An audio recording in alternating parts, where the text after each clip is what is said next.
Coucou, je voulais te parler un peu de Tantra, j'ai lu dessus et j'ai eu un choc. Je me suis dit, waouh, on se plante complètement en Europe sur notre manière de vivre la sexualité.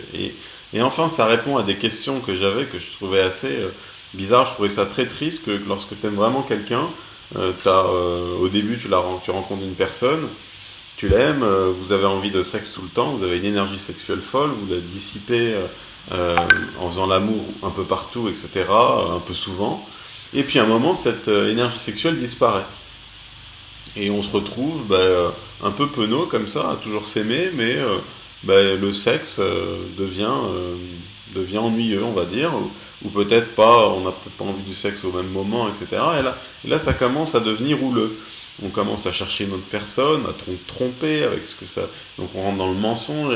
C'est comme si c'est pas la bonne direction. C'est comme si, idéalement, ce qui serait bien, c'est que l'énergie sexuelle que tu as avec quelqu'un, plus tu aimes la personne et plus tu crées une intimité, une connaissance de la personne, et plus cette énergie sexuelle monte. C'est ça l'idéal en fait. C'est ça.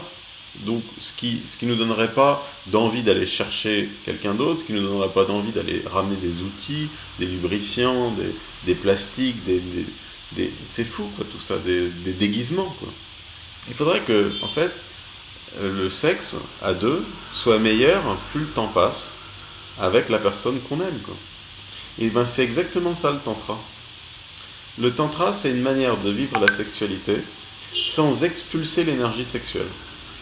La première grande remarque qu'on peut faire en apprenant le tantra, c'est qu'il n'y a pas d'éjaculation, il n'y a pas d'orgasme, ni chez la femme ni chez l'homme.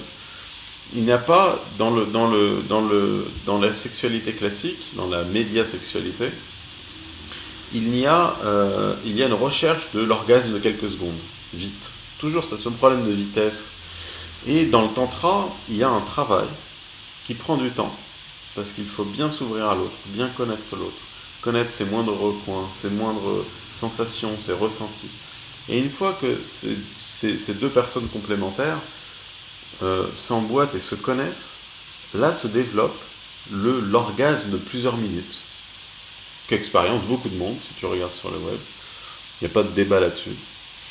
Et cet orgasme de plusieurs minutes s'enrichit avec la connaissance de l'autre, etc. Et donc on rentre dans un schéma intellectuel qui est un schéma de sécurité, et non pas un schéma de doute. Est-ce que ma nana va me tromper parce que l'autre il va mieux la baiser, moi je la baise plus, etc. On rentre plus là-dedans. On a une intimité et une force sexuelle, une énergie sexuelle qui donne de la vie, qui nous donne une énergie. Ça c'est une mini introduction là, que je te fais. On peut aller beaucoup plus loin, on peut continuer dans le débat et parler des variations de la sexualité. Avec le tantra, comme nous gardons l'énergie sexuelle, il y a moins de variations d'énergie sexuelle. L'énergie sexuelle entre les deux personnes est quasiment stable, puisque c'est toujours les deux en même temps qui enrichissent et capitalisent une énergie sexuelle qui ne fait que grandir tous les jours un petit peu, et au final qui devient énorme. Mais tous les jours un petit peu.